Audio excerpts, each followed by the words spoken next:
Hi, my name is Joel Westheimer. I'm a professor and University Research Chair of Democracy and Education at the University of Ottawa in Canada, Ontario. And my research goes along three kind of lines of investigation. The first is what public education policy, what impact it has on school classrooms and on student learning and teacher workplace conditions.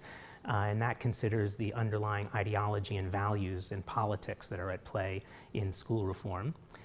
The second is what schools' role in democratic societies in particular are, and that's what I'm going to be talking about tonight.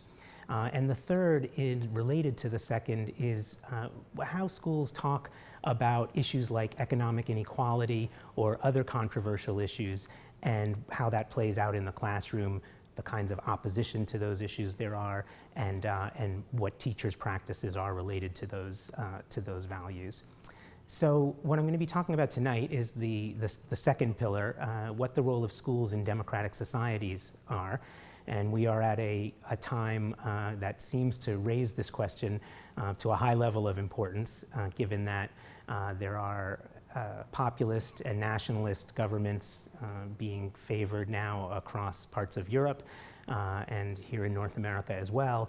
And I'm particularly interested in what can schools do in the classrooms, the schools as a whole, and even in outside of school activities to further the idea of educating for democracy. And by that I mean educating for a kind of civic participation and political participation that takes seriously the ideas that we live in a multicultural and multi-idea society that requires people to be able to traffic in multiple perspectives, to understand that people with differing views might still have goals in mind that have something in common with themselves, and that they have a role to play in advancing democracy and in improving society.